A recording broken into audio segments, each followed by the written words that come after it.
Hello, and welcome to One World, One Health, where we take a look at some of the biggest problems facing our world. I'm Maggie Fox. This podcast is brought to you by the One Health Trust, with bite-sized insights into ways to help address challenges such as infectious diseases, climate change, and pollution. A One Health approach recognizes that everything and everybody on this planet, the animals, plants and people, and the climate and environment, are all linked. The ongoing siege of Gaza is nothing short of horrific. More than 17,000 Palestinians have been killed in the near constant bombing of the narrow strip of land. At least 7,700 of them are children, according to the World Health Organization. WHO says nearly all of Gaza's 2 million people have been forced from their homes. There's very little water and little fuel. Many people have no shelter. Hospitals have been bombed and they lack supplies, meaning doctors have to operate without painkillers and without antibiotics to prevent infection. Like so many other conflicts in places such as Sudan and Syria, it's a perfect recipe for spreading disease, the medical aid organization Médicos Sin Fronteras, or MSF, says. MSF, it's known as Doctors Without Borders in English, works in places like Gaza and other areas of conflict. In this episode, we're speaking with Avril Benoît, Executive Director of MSF in the United States. Avril, thanks so much for joining us. Thanks for having me. What's happening in Gaza is simply horrific. You all have lost some of your staff, and my condolences for that. Can you talk a little bit about what MSF is saying about the situation? Well, we've been saying a lot about the situation because we have so many staff that were already working there for many, many years. So 300 or so Palestinian staff. We also have rotations of international staff. At the moment, they're around 15. And so we're on the ground in these hospitals that are completely overwhelmed. The hospitals have been attacked routinely. A lot of clinics and hospitals have had to close because of a combination of things, whether they're attacked or surrounded by tanks and people are told to evacuate, or they lack fuel to be able to run generators because the electricity was shut off. Generators are necessary to run a lot of the hospital equipment. Hospitals and clinics have also been unable to receive the medicines that they need because of the complete siege on Gaza, with no water, no food, but also no medicines coming in except for a very small trickle of trucks, maybe 5 to 10% of what's actually needed. And so for us, it's a humanitarian disaster that's really on a scale among the worst that we have ever seen as an organization. And the conditions there seem to be worsening by the hour. What's happened to the patients and staff in these hospitals that are under attack? Well, when there's an attack, I mean, we've lost staff, as you mentioned, killed when they were at the bedside of patients, doctors who should never have to fear their lives just for staying with people. The situation for people trying to evacuate has also been harrowing. We've had staff who, with their families, were trying to evacuate from the north to the south after the orders came under fire, lost family members. And from the beginning, it became very difficult for us as an organization to be able to really coordinate the aid in the projects that we normally were working all together in a coordinated fashion with all the people that we need and the materials that we need. In this case, the staff got completely scattered. Patients also have been trying to flee, displaced multiple times, as with each evacuation order, there's very little time left. And what the medical people have been saying from the very beginning is that, look, we have these patients that are in the intensive care units. You cannot just evacuate them with a couple of hours' notice. Not even a day is enough to evacuate an entire hospital that is brimming not only with severely injured people, people who need care, people who need immediate care, but also all of the displaced people that have sought shelter in these hospitals. And you've seen perhaps some of the images of surgeries being performed in crowded hallways with all the relatives around because the operating rooms are already working at triple capacity. And then from there, the patients who maybe have undergone really severe, major amputations and things requiring painkillers, anesthesia. The doctors are having to do this to save lives without anesthesia sometimes, without the pain medications to alleviate the suffering afterward, and then without the bandages, the gauze, the antibiotics to be able to manage the risk of infection afterward.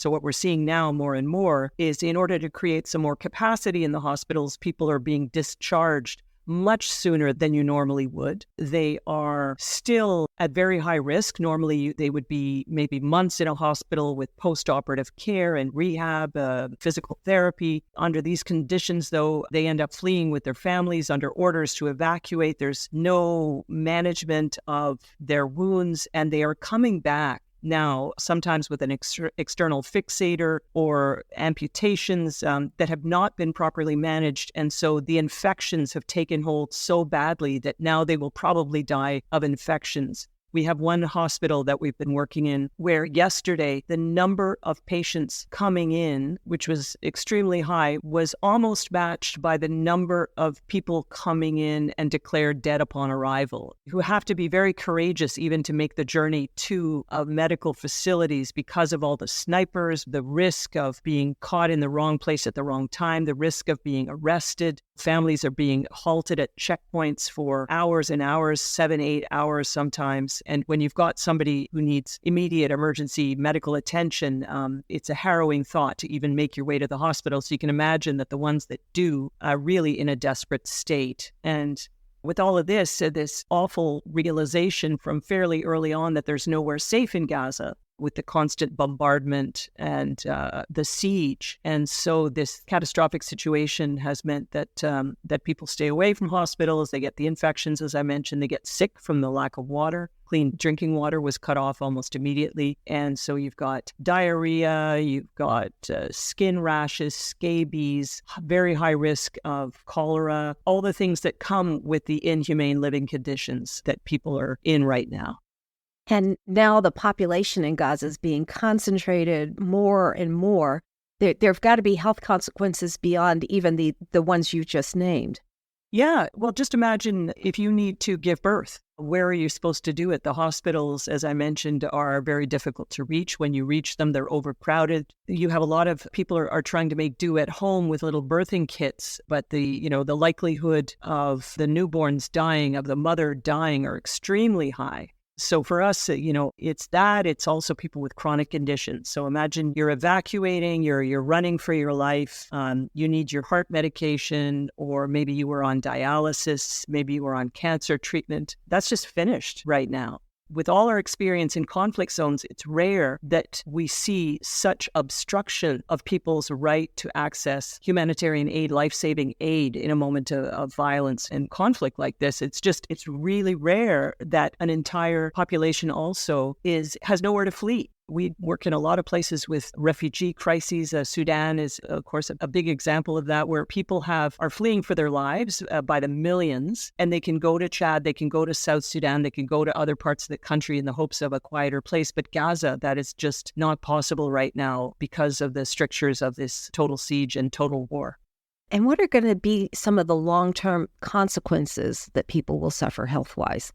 Well, we are definitely worried that people are not receiving the post-operative care, the rehabilitation, the treatment that they need when you've got a catastrophic injury. Even when it comes to something where, let's say you're caught in the rubble and your foot needs to be amputated. There's a way to do it, a place to do it, a management of a major surgery like that will make it possible to have a prosthetic device later on. But because of how quickly the doctors and surgeons have to work, the lack of hygienic conditions, as I mentioned, just the complete speed with which they need to work and triage and make awful choices, it's just not possible to even give people that first experience that will allow them to recover properly over the longer term. They're basically doomed to a fate of never receiving a prosthetic device without about 10 more surgeries next, which is, of course, not going to happen. So we have been calling for there to be medical evacuations to third countries for longer-term care for those patients who request it, and of course, assuring them the right of return if they want to return. But the physical injuries are going to be so long-lasting. And you could also talk about the mental health aspect of this.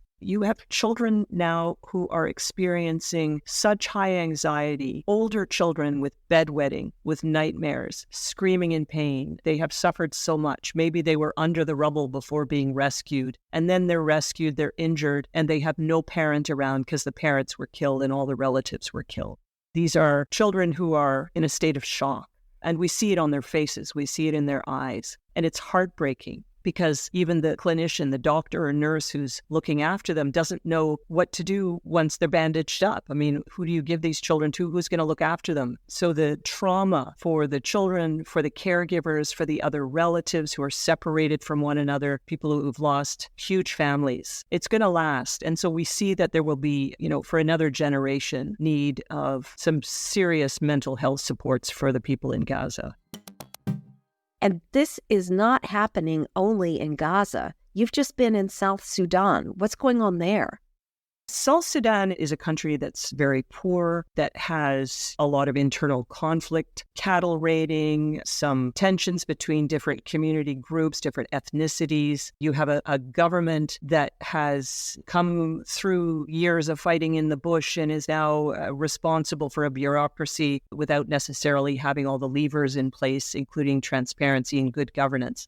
South Sudan is a place that's also affected by climate crisis. And one of the places that I visited, Jonglei State, there's an area called Old Fangak, which is now become almost permanently flooded because of the climate crisis. It used to always be marshy and people would graze their animals through the muck sometimes. But now you have to get around in canoe. And so for the health facilities, what they're seeing increasingly are people who have a great deal of difficulty reaching the hospital. We have a hospital of Doctors Without Borders in Old Fangak. People have to come hours and hours by canoe to give birth. They bring their children who are malnourished. They bring children with malaria. Malaria, of course, is from mosquitoes. The mosquitoes love those marshy, stagnant waters. And South Sudan also, of course, is receiving a lot of people from Sudan. There is a huge war going on in Sudan.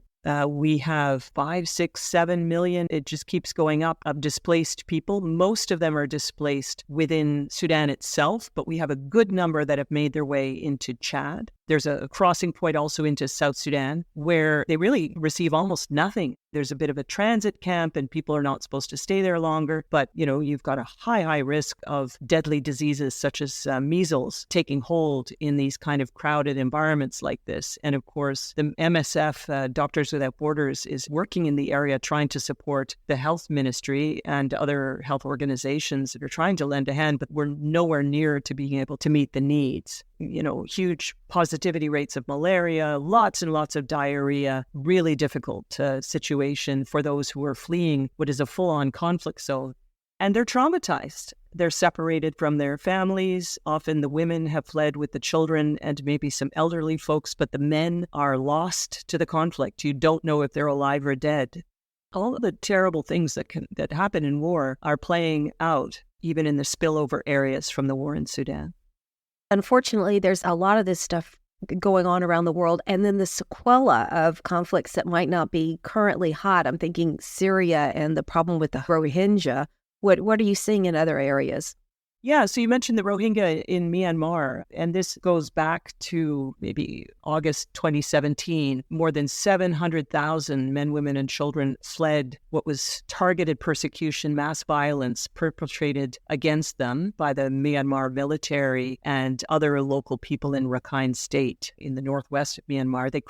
They fled and they crossed over into Bangladesh, to the hills of Cox's Bazar, where you've got the world's largest refugee camp right now.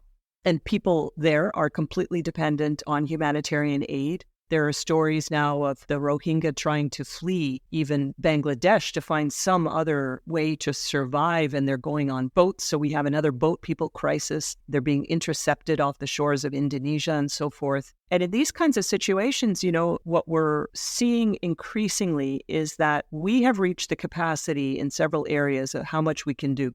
We are really stretched, very thin. And, you try to manage things by saying, okay, we're only going to look after, say, maternal and child health, and narrow your admissions criteria for the facilities you're running in the hopes that others are doing the rest, the other groups and for other things. And unfortunately, the aid sector is squeezed so much by the international donors, the governments, which have been strained by Ukraine, high profile conflicts. A lot of aid is going to Israel now, and probably a lot more will.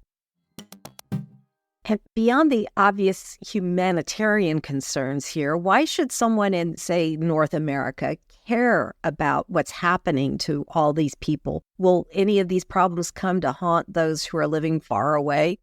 Well, look, I don't know what haunts people necessarily. I know what keeps me up at night is that we believe very firmly at Doctors Without Borders. We believe that healthcare, medical care, should be available to everyone on the basis of need without discrimination. When we really prioritize ourselves, we have to make choices to work in places that are risky, where maybe the government environment is very challenging. You often have occupying forces that don't really want independent witnesses on the ground reporting out violations of humanitarian law, war crimes being committed. You've got hospitals being attacked, which is a war crime in itself when it's a fully functioning hospital. You've got sieges, blockages of medical supplies. Sometimes in Sudan right now, we've got a real problem with just getting travel permits and visas for our staff to be able to go to the places that need us most, even to cross the city of Khartoum with medical supplies, surgical supplies. We're blocked. So you have these horrible, horrible scenes playing out in many other places. I mean, Gaza is in the news, but boy, the atrocities and the violations are happening in many conflicts. Avril, what does it mean that Doctors Without Borders is calling for a ceasefire in Gaza? We know that that's a strong stand that, for us, along with the rest of the humanitarian community, is being criticized like, to call for a ceasefire is to pick sides. Not at all. The ceasefire applies to everyone. It applies to all the parties to the conflict. So in this case, it's Hamas and Israel. And it frankly also applies to their financial backers. We are really all about stop the killing and stop the suffering. It's really sobering to talk about this. Avril, thanks so much for joining us. Thank you for having me. Listeners, if you found this podcast useful, please share it. You can learn more about this podcast and other important topics at onehealthtrust.org. And let us know what else you'd like to hear about at OWOH@onehealthtrust.org. Thanks for joining us.